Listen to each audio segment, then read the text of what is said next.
नमस्कार दोस्तों, स्वागत है आपका अपने YouTube channel maker of modern teacher पर। आशा है आप सब अच्छे होंगे। झारखंड डीएलएड की इस कक्षा में हमने अभी तक फाउंडेशन 1 में आदर्शवाद, प्रकृतिवाद और प्रयोजनवाद को देखा है। आज हम लोग झारखंड डीएलएड के फाउंडेशन 1 यानी कि नवोदित भारतीय समाज में शिक्षा एवं शिक्षा के तहत शिक्षा में यथार्थवाद को देखने जा रहे हैं। यथार्थवाद, जिसे हम वस्तुवाद भी कहते हैं, चलिए रियलिज्म भी इसे कहा जाता है इंग्लिश में। इसका प्रारूप देख लीजिए। प्रथा यथार्थवाद का परिचय देखेंगे, फिर उसकी परिभाषा, यथार्थवाद के अनुसार शिक्षा के उद्देश्य व उनकी प्रकृति, और यथार्थवाद के अनुसार पाठ्यक्रम क्या होना चाहिए, यथार्थवाद एवं शिक्षण विधियाँ, और यथार्थवाद एवं अनुशासन, और यथार्थवाद के अनुसार शिक्षक एवं छात्र कैसे होने चाहिए। तो चलिए ज़्यादा देर न करते हुए हम लोग अब शुरू करते हैं पाठ को। आज की इस कक्षा में सबसे पहले यथार्थवाद का परिचय देखते हैं। परिचय को यदि हम जानते हैं तो आशावादी दृष्टिकोण के अंतर्गत वर्तमान जगत का दृष्टिमान स्वरूप विचारों पर आधारित है। आशावादी दृष्टिकोण वाले क्या बोलते हैं कि यह जो जगत हम देख रहे हैं यह विचारों पर आधारित है। प्रकृतिवादियों के अनुसार भौतिक जगत के जड़ और चेतन विचारों के परिणाम नहीं है। मतलब कि प्रकृतिवादी क्या बोलते हैं, विचार का कोई महत्व नहीं है। प्रयोजनवादियों की दृष्टि में वस्तु का अस्तित्व मानसिक क्रिया द्वारा ही प्रमाणित होता है। प्रयोजनवादियों का कहना है कि वस्तु जो है मानसिक क्रिया द्वारा ही जाना जाता है। और इसी क्रम में आता है अगला यथार्थवाद। यथार्थवाद क्या बोलता है, वस्तुवादी विचारधारा, यथार्थवाद की वस्तुवादी विचारधारा जिसका उदय अनुभव एवं सत्यापनीयता के आधार पर हुआ है। अनुभव यानी कि यथार्थवाद क्या बोलता है, किसी भी वस्तु का एक स्वतंत्र अस्तित्व होता है जो हमें उसका अनुभव कराता है। परंपरागत दार्शनिक विचारधाराओं से अलग, माने इसके पहले जितनी भी विचारधाराएं आई उनसे यह अलग है। और यथार्थवाद की दृष्टि में वस्तु का अस्तित्व स्वतंत्र रूप से है। तो यह हम देख रहे हैं इसका परिचय। यथार्थवाद 17वीं शताब्दी का आदर्शवाद के विरुद्ध उदित दर्शन है। यह किसके विरुद्ध आया था, किसका खंडन करता था, तो आदर्शवाद का। इसमें सच्चे नहीं होना चाहिए, सत्य की अवधारणा देखने, सुनने और छूने पर आधारित है। मतलब जिस चीज़ को हम जैसे देखते हैं, छूते हैं, जो जैसा है उसको वैसा ही स्वीकार करना हमें यथार्थवाद के बारे में बताता है। यथार्थवाद का जन्म भौतिकवाद और विज्ञानवाद के समावेशन से हुआ है। किसके किसके, भौतिकवाद और विज्ञानवाद। धन्यवाद नहीं लिखना चाहिए, यहाँ गलत हो गया है। यथार्थवाद तथा प्रयोजनवाद में सत्यापनीयता को लेकर काफ़ी साम्यता है। एक तरह से कहें तो यथार्थवाद और प्रयोजनवाद कुछ हद तक एक दूसरे से काफ़ी मिलते जुलते हैं। चलिए परिभाषाओं की बात करते हैं। प्रसिद्ध विचारक बटलर, किसका नाम ले रहे हैं, बटलर की दृष्टि में कहा जाए तो यथार्थवाद जो है संसार को सामान्यतः उसी रूप में स्वीकार करता है जिस रूप में वह दिखाई देता है। यथार्थवाद क्या बोलता है कि जो जिस रूप में है उसको उसी रूप में स्वीकार कर लेना। किसकी दृष्टि में, बटलर की दृष्टि में। यथार्थवाद का अर्थ स्वामी रामतीर्थ के अनुसार उस विश्वास और सिद्धांत से है जो जगत को वैसा ही स्वीकार करता है जैसा कि वह दिखाई देता है। कौन कहते हैं, स्वामी रामतीर्थ। शिक्षा दर्शन में दर्शन की अपरिहार्यता पर कार्य करते हुए, माने कि अपरिहार्यता माने कि बहुत अधिक महत्व पर कार्य करते हुए रॉस कहते हैं, रॉस भी एक शिक्षाविद हैं, कि यथार्थवाद का बल इस बात में निहित है कि हम जो कुछ भी अनुभव करते हैं उसके पीछे और उसी से मिलता जुलता वस्तुओं का एक संसार है। तो कुल मिलाकर के हम समझ गए कि यथार्थवाद वस्तुवाद है, वस्तु का अस्तित्व स्वतंत्र होता है और जो जैसा है उसे वैसा ही स्वीकार करना यथार्थवाद कहलाता है। चलिए आगे देखते हैं हम यथार्थवाद के अनुसार शिक्षा की प्रकृति एवं उद्देश्य, कि यथार्थवादी लोग शिक्षा की प्रकृति के बारे में क्या बात करते हैं और उसके उद्देश्य क्या बतलाना चाहते हैं। यथार्थवाद की मान्यता के अनुसार वास्तविक शिक्षा वह है जो चारों ओर व्याप्त जगत की परिस्थितियों के अनुसार हो। मतलब अपने आसपास जो स्थिति है, जो परिस्थिति है, जैसा माहौल है, जैसा वातावरण है, जैसा समाज है, शिक्षा उसी के अनुरूप होनी चाहिए। अनेक पुस्तकें, साहित्य, विज्ञान, अध्ययनशालाएं सभी व्यक्ति को मनुष्य बनाने के लिए हैं। इनका मूल उद्देश्य है कि व्यक्ति के अंदर ज्ञान को डालना। यह सभी मनुष्य निर्माण में साधन मात्र हैं। मनुष्य के लिए समाज में सुखमय जीवन यापन की परिस्थितियां उत्पन्न करना यथार्थवादी शिक्षा की प्रकृति में आता है। मतलब यथार्थवाद कहता है कि मनुष्य का जीवन सुखमय बने। शिक्षा की प्रकृति इस तथ्य में निहित है कि बालक वास्तविक जगत को पहचानकर व्यवहारिक दुनिया का रहस्य समझ सके।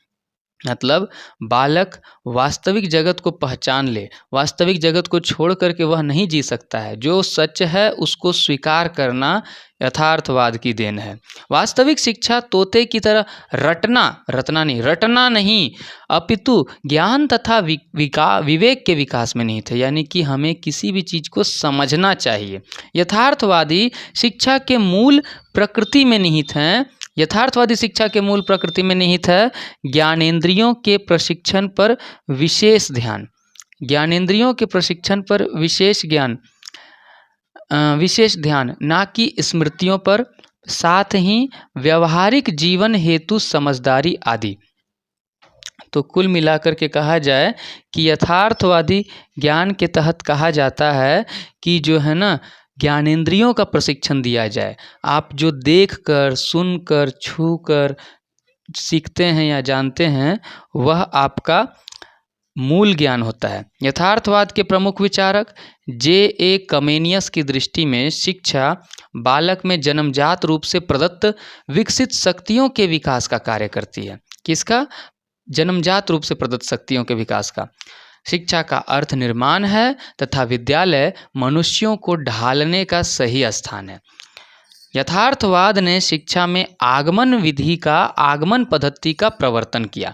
यथार्थवाद के अनुसार अगर कहा जाए तो शिक्षा में आगमन पद्धति, अब यहाँ आगमन पद्धति के बारे में थोड़ी सी जानकारी ले लीजिए। जब हम किसी कक्षा में बच्चों को पहले उदाहरण बताते हैं और उसके बाद नियमों का ज्ञान देते हैं तो उदाहरण से नियम की ओर जाने वाला, प्रत्यक्ष से अप्रत्यक्ष की ओर जाने वाला, स्थूल से सूक्ष्म की ओर जाने वाला, मूर्त से अमूर्त की ओर जाने वाला और सरल से जटिल की ओर जाने वाला, प्रत्यक्ष से अप्रत्यक्ष की ओर जाने वाला ज्ञान ही आगमन विधि कहलाता है। और इसके उपरांत वैज्ञानिक दृष्टिकोण की धारा आरंभ हुई।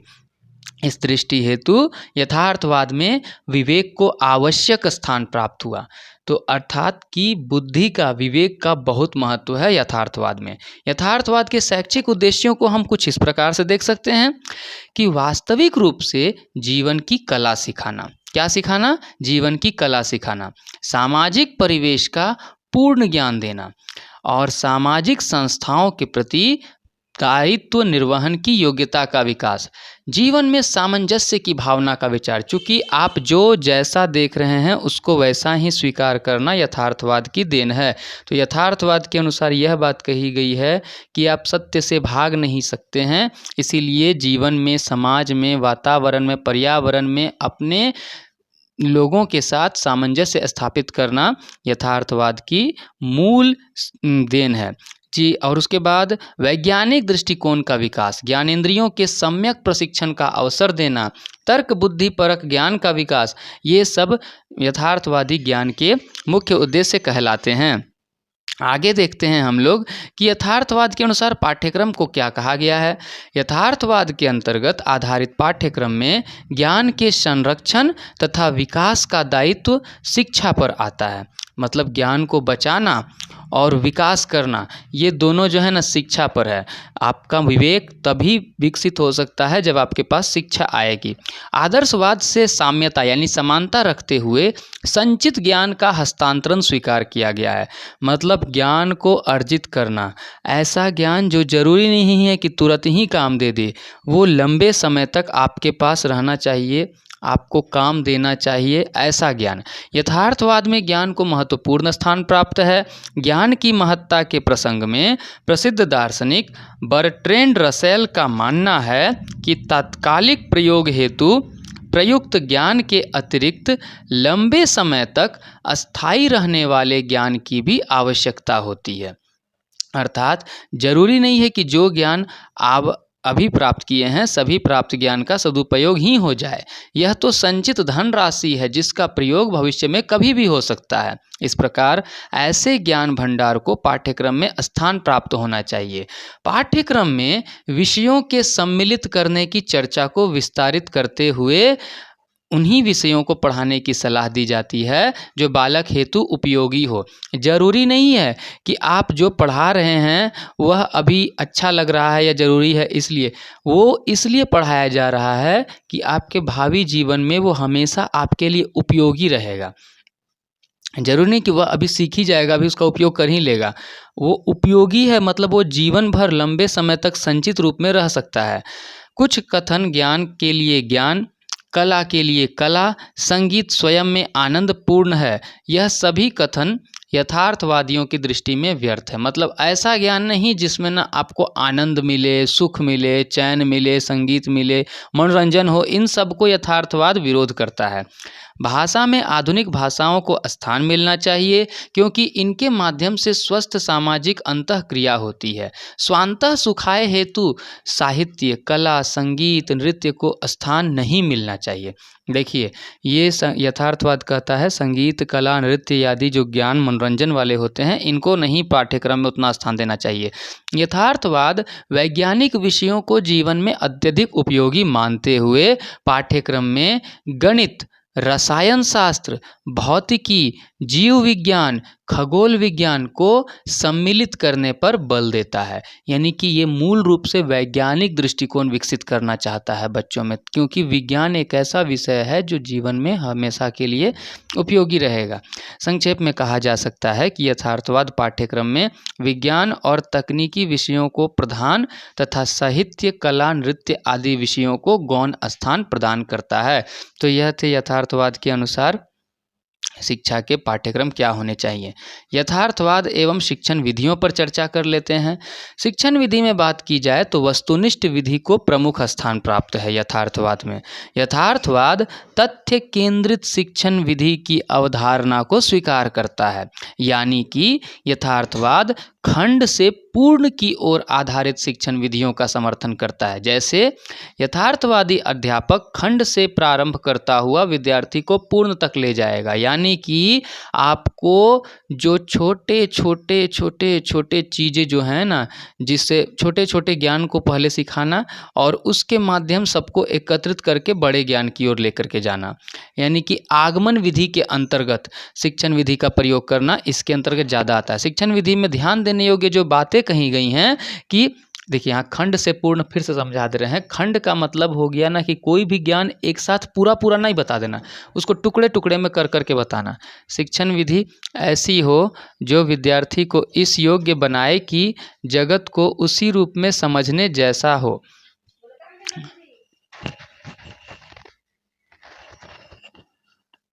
शिक्षण विधि में तथ्यों का स्पष्टीकरण निहित होगा, ना कि कोई व्यक्तिगत परामर्श। शिक्षण विधियाँ तथ्य प्रधान और वस्तुनिष्ठ होंगी। शिक्षण प्रक्रिया में विद्यार्थी की वास्तविक जीवन परिस्थितियों पर ध्यान किया जाएगा। यथार्थवाद और अनुशासन। यथार्थवाद के अनुसार अनुशासन को देखते हैं तो विद्यालय जीवन में